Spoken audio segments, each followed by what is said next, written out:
Very nice to welcome you to Christie's King Street in London. I'm Jacky Klein, I'm an art historian, and I wanted to show you around some of the wonderful highlights of Classics Week. Now, this is a week where there's a whole combination of sales going on here at Christie's. There's antiquities we're going to see a little bit later.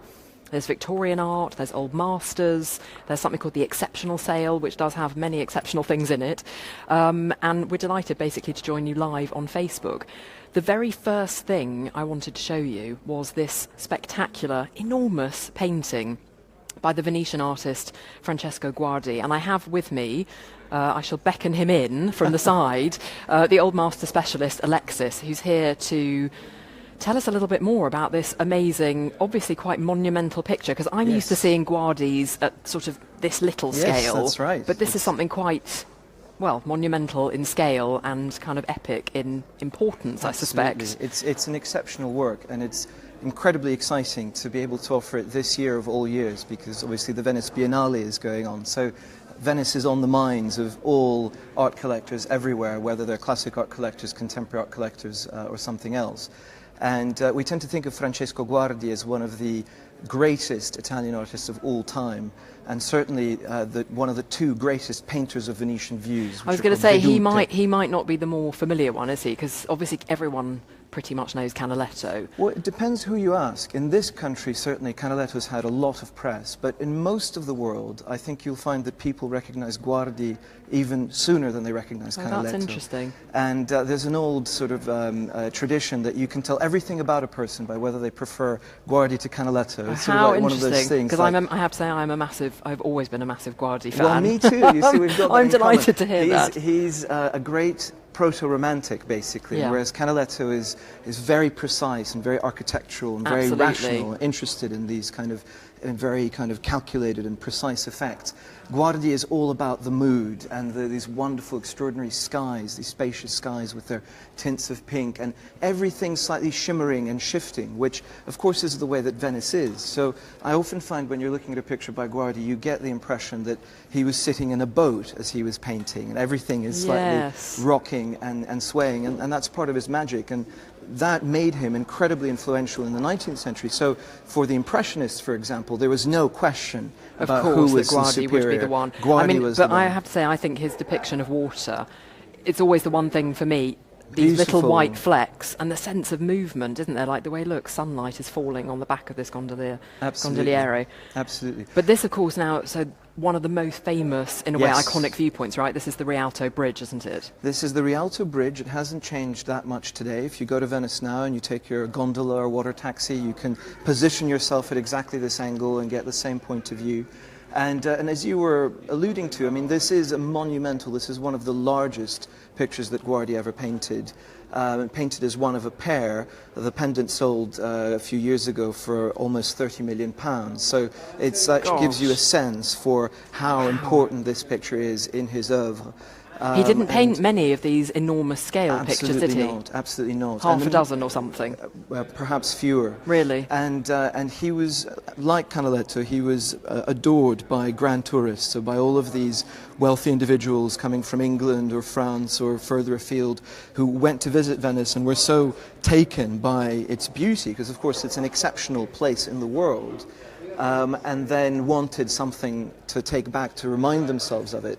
And that Guardi was painting for the highest end of these grand tourists. So this is basically a souvenir postcard, but for the richest of the rich. I was going to say, this is a pretty staggeringly amazing postcard. But I love the fact that you get these, I mean, you almost can hear every conversation that's happening, or the shout of someone on the canal, or don't you get that sense of just real life? Absolutely. Which I think is what I've always loved, in a way, more than Canaletto, as you say, who does amazing, epic, quite static, elegant views, but not so much of the sense of the kind of dirty messiness and the noise and bustle. Yes, the noise and bustle is something that you truly get in coming across in Guardi's works. And of course the other thing that's consistent is that if you go to Venice now, that noise and bustle is still there, and absolutely. It's very much always been a part of the fabric of the city. The only difference is that whereas at the time gondolas were powered by oarsmen, now it's all, powered Vaporetti and water taxis and so on, zipping along.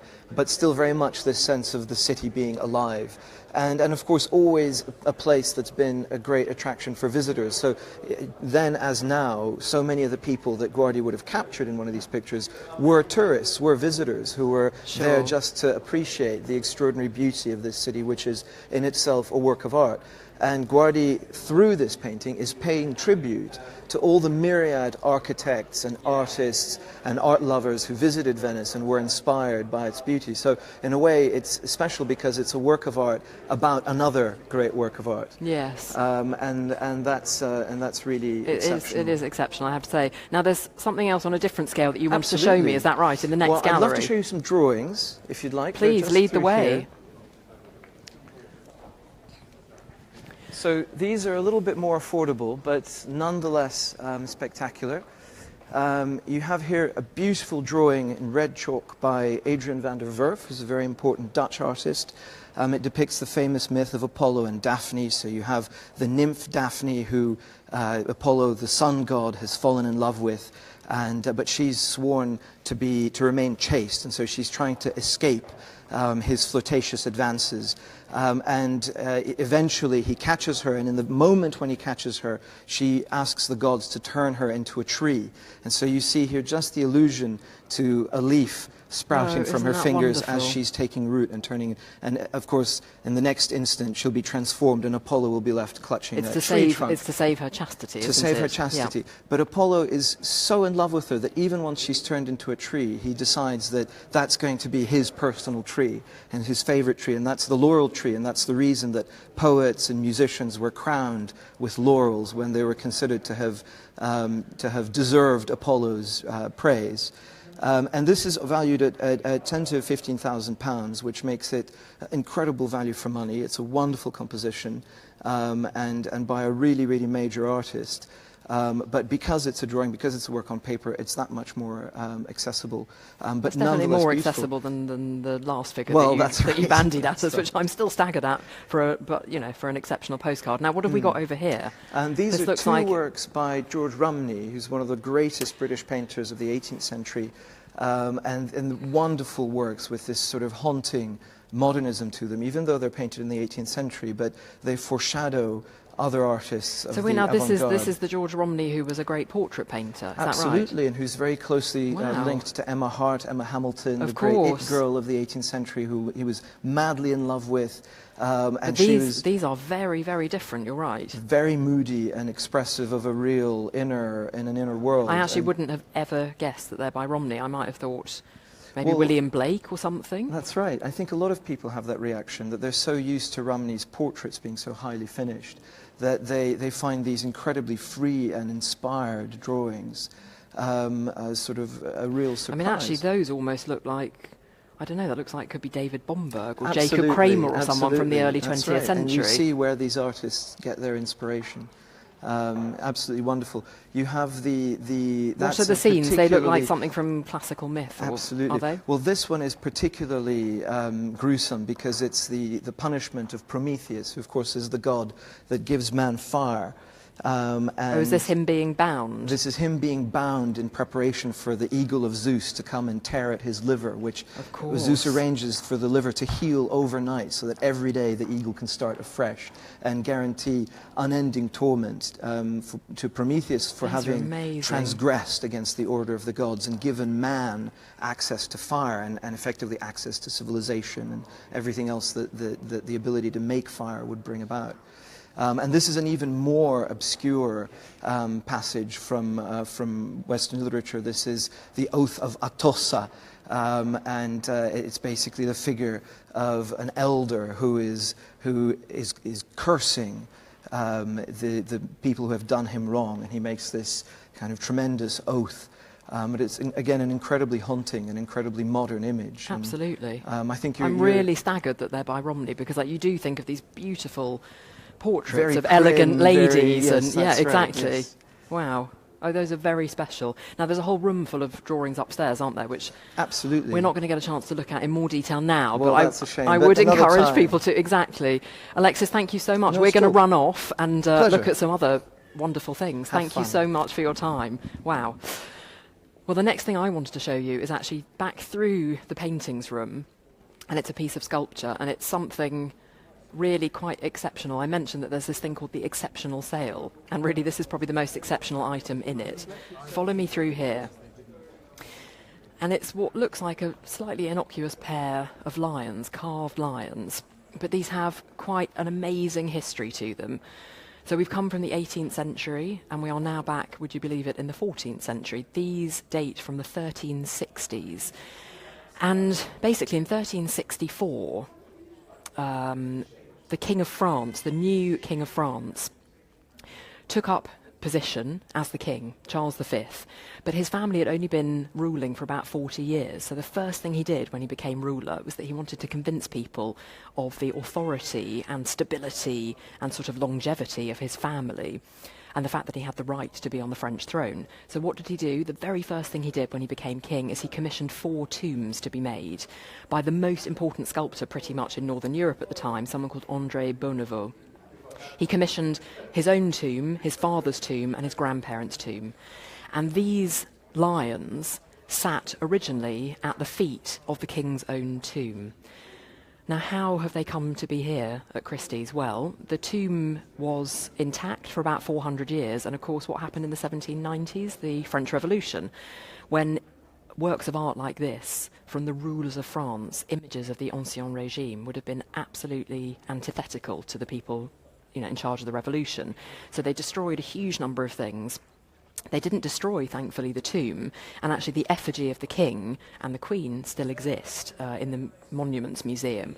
But these lions somehow, we know, got separated. And again, Alexis was talking just there about the Grand Tour. These are a result of the Grand Tour, because in the early 1800s, an English antiquary called Thomas Neve acquired these, and we know that because at the little feet of the lion here, there's actually a silver plaque which tells us about their history, the fact that they came from the Saint-Denis Cathedral, where the French kings had been entombed, and in 1802 Thomas Neve purchased them. Now, how do we know for sure that these did come from the tomb? You can see on the wall behind you there's this amazing drawing, which was one of the drawings of the tomb originally, and if I come round here, you might just be able to see a wonderful little drawing of lions at the bottom. But what the specialist here at Christie's did very cleverly is he went to Saint-Denis to take a look at the tomb itself, and then looked at the back of the pair of lions. And what I wanted to show you here is the 2 little dowels that you see on the back of the lion. He measured the gap between the 2 of them, and he went to Saint-Denis and measured the foot of the tomb and found that there were 2 holes that exactly matched these. So he knows for certain, we know for certain, that that's where they come from. I just think it's a spectacular piece of history, really. It's the kind of thing that you wouldn't normally see, and especially something from such an early period, from the 1360s. Now, if you've just joined us, a reminder, or a hello first of all. I'm Jackie, and I'm showing you around Christie's, where it's Classic Week. The sales that are on at the moment, the Antiquity Sale, the Old Master Sale, Victorian art, there's some Egyptian art downstairs. They are all on view until the end of next week, until the 13th of July. And I'm really just showing you some of the highlights of the shows, but also some of my personal highlights, one of which is coming up in the next little room. You can hear and see as well that it's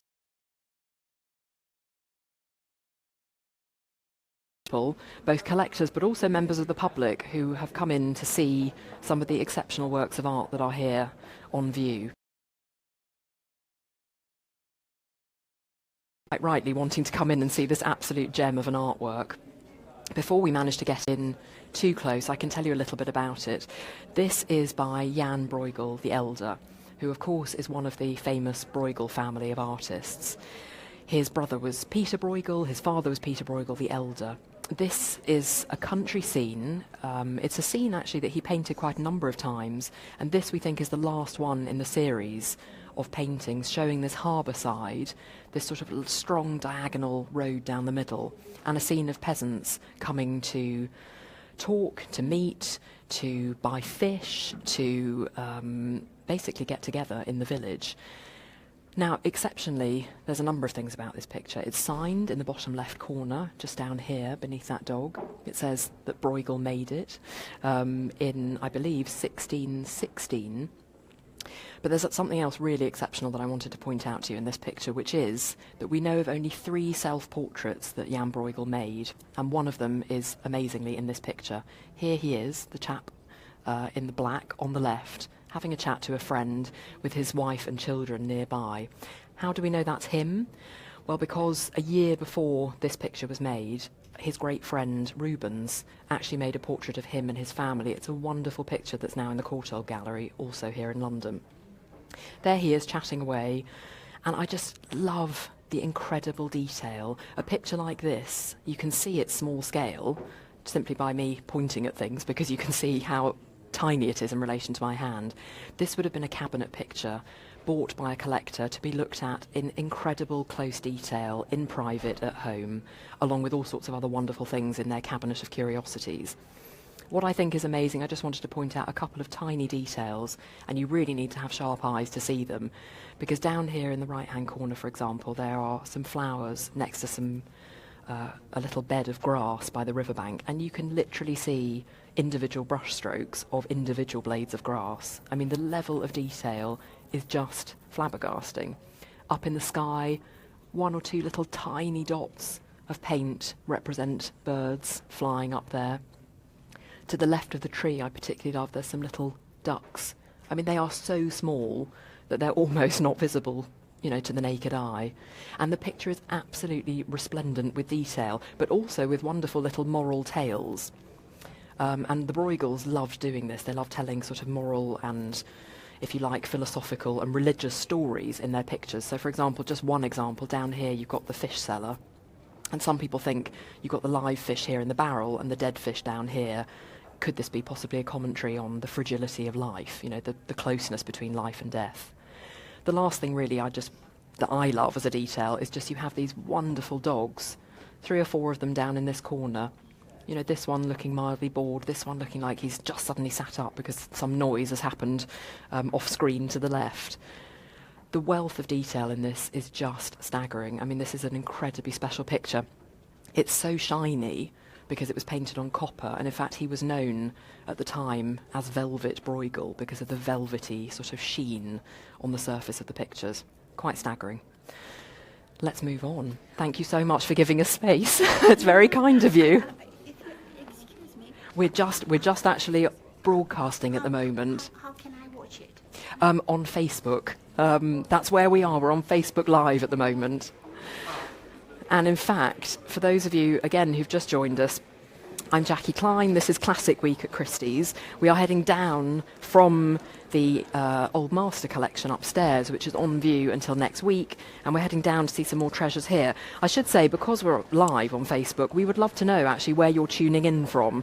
So do send messages across, let us know where you're watching from. It's always wonderful to hear. Follow me down this corridor, because there's a couple of things I want to share with you. As I said, this week is a very special one at Christie's, because it's not just 1 or 2 sales, but it's 6 or 7 or 8 sales all happening simultaneously, which does mean that if you can make it here to King Street in London, you get to see an absolute sort of plethora of different art forms. One thing I wanted to show you along this wall is there's a group of quite wonderful, I'd never seen them before, Austrian imperialist sort of orientalist pictures. This is the one I wanted to stop at very briefly. It's by an artist I didn't know until I turned up here today, Ludwig Deutsch, who was Austrian but who moved to Paris in the late 19th century. This actually dates from 1923, so quite a late picture. But we know, for example, that Deutsch went to Egypt probably 4 or 5 times in his life and was an immensely close, detailed observer of real life in Egypt. So this is a man at prayer in the mosque, and the detail of things like the rug and this stand here for the holy book and the paintings on the wall, the man's attire.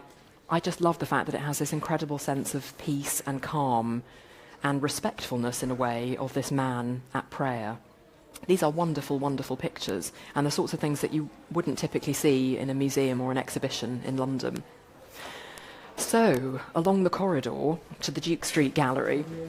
And now, I haven't mentioned it, but all of these works are free to view at any time in the next 10 days or so. You don't need a ticket, you do not need to be a buyer.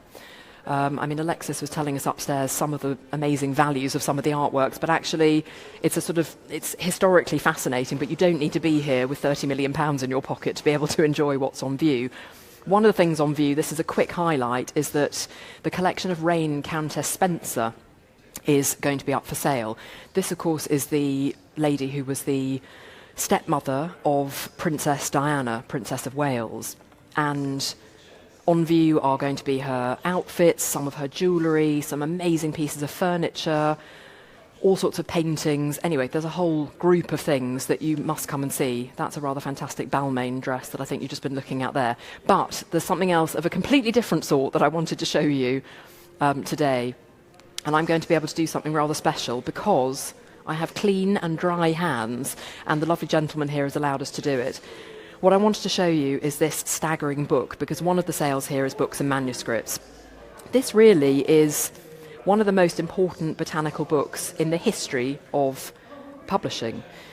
It's from the early 1600s, it's from 1613, and it's a book known as the Besler book. It was the chronicling of around 1,000 plants, some of which I'm going to very, very gently show you here, from the most important German garden at the time, which was owned by Prince Eichstätt. Now, he didn't just have one garden, of course. He went completely overboard. He had 8 different gardens, each of which showed plants and trees from different countries around the world. It was a staggering array of things. And what he did was he commissioned Basilius Besler, who was an apothecary from Nuremberg nearby, to basically draw the thousands of different or hundreds of different plants that were in his gardens. He sent fresh samples all the way to Nuremberg from his castle in Bavaria. They were live plants, they were drawn on site, and they're depicted in the different seasons. So this book has, I believe, spring and autumn, and accompanying book would have had summer and winter. And they are genuinely some of the most exquisite. I mean, I'm like doing this incredibly tentatively because not only do I have clean and dry hands, but I want to do this so that I'm very, very careful with this immense book.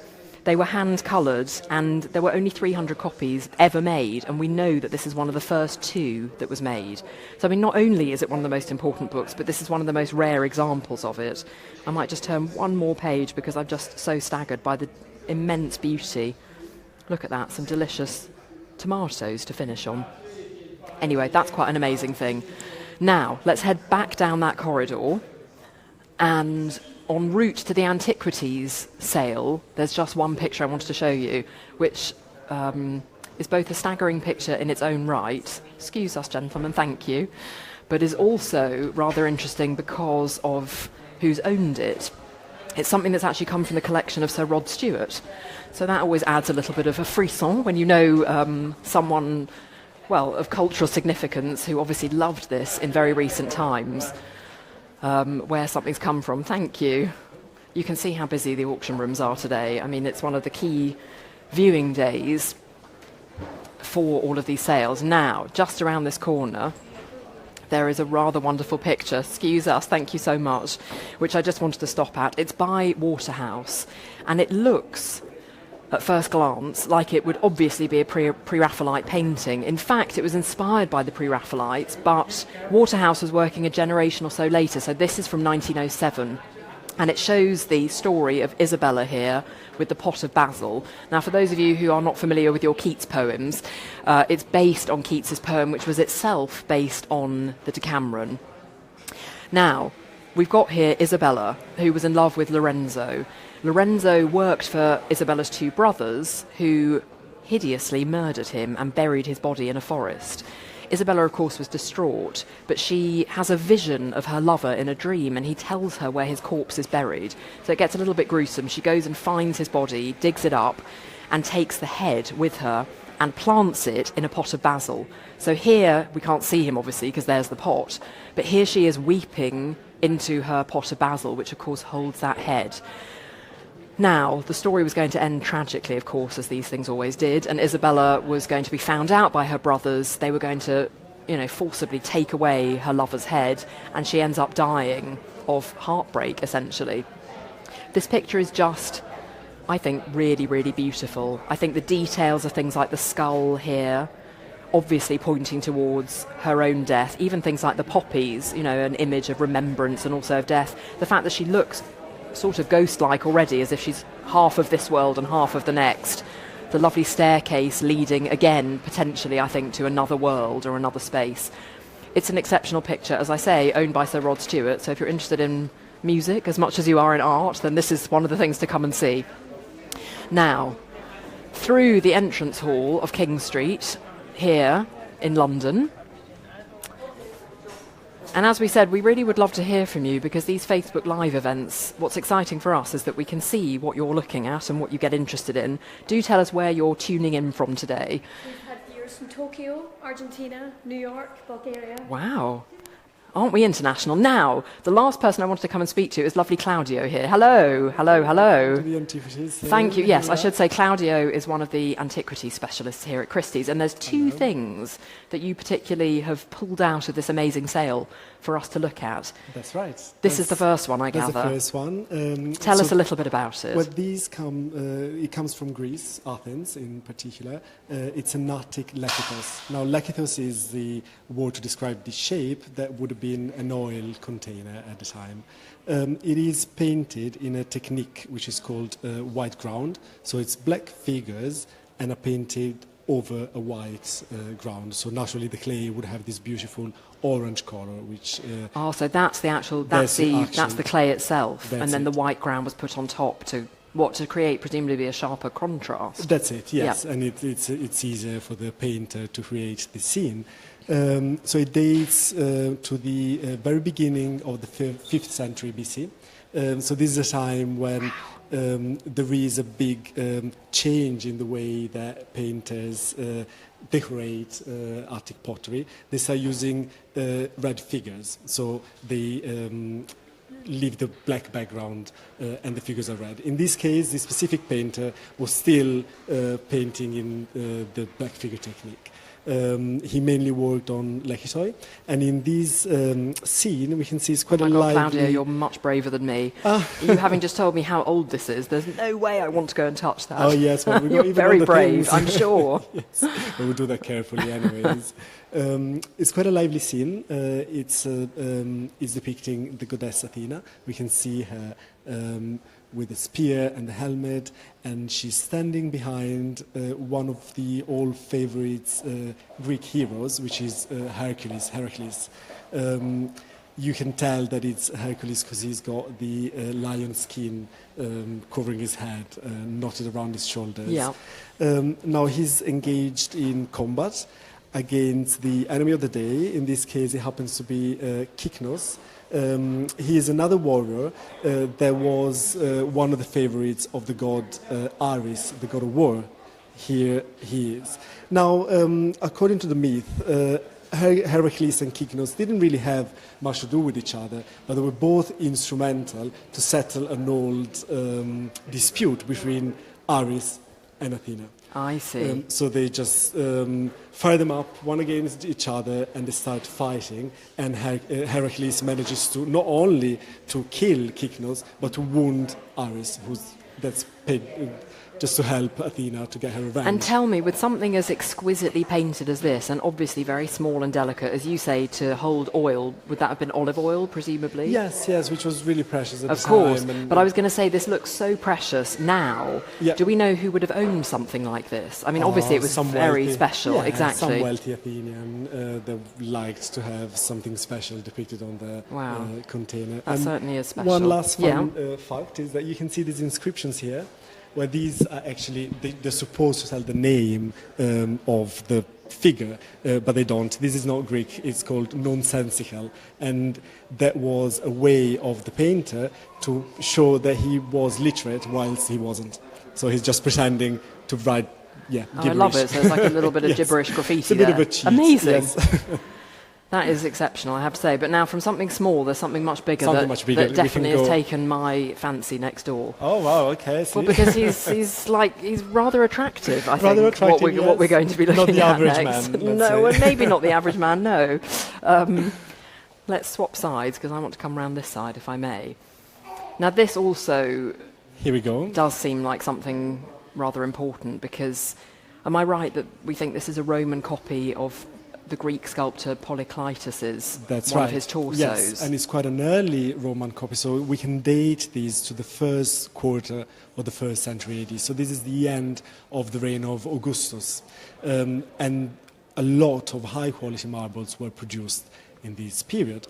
And we know that the Romans loved Greek sculpture, they loved Greek culture in general, and that's why they decided to replicate one of the most famous figures of possibly the most famous. I was going to say Polykleitos is probably the most famous Greek sculptor of ancient Greece, right? Yeah, so he's the one now, isn't he, who wrote the canon, his treatise? Excellent, yes. And it was what? It was all about balance and symmetry it's and all about clarity. Symmetry and contrast. We can see in these example that you get tension and relax and movement and standing still, and there will be proportions for the legs and the torso, the arms and the head that are very much fixed, and for him that was the mathematical way of achieving beauty and balance. Because now, am I right, this wouldn't have been just a torso when it was originally made, right? No, absolutely. It would have had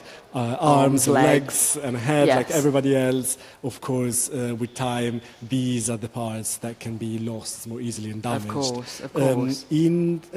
Probably when it was found, which we don't know exactly when, probably at the time in the 18th century, maybe earlier, it was the taste of the time to restore completely this figure. So it would have had arms and legs what, added back? Added back, and you can see down here the holes for these restorations. They have been then lost subsequently and then finished. So who knows, it could have been doing anything. We know there is a more complete stash of this type in the Dresden Museum, and that's where it takes the name from. I was going to ask you about that, because I read that it's called the Dresden type. That's because there's an amazing example in that museum in Germany. The most complete example is in Germany. I see. So how rare would something like this be?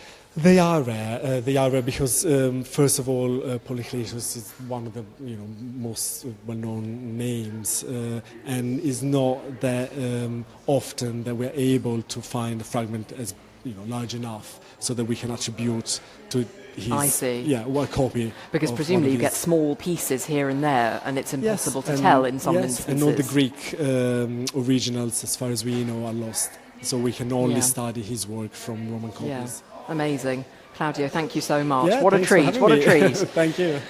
Now, that's the end of my quick whiz through this incredible week at Christie's. As I said, the views are on until the 13th of July. That's next Thursday. If you can get to London, I really would recommend you coming, because you can just see the wealth of things there are here. It's really rare to be able to see so many different things in one place at one time. As I said, it's completely free to view. You don't need to be a prospective buyer. If you are, lucky you. But you can just come along and have a look at everything that's on show here. And I would thoroughly recommend it. Thank you again for tuning into Facebook Live. Keep us posted on your thoughts and comments, and we look forward to seeing you all next time. Bye.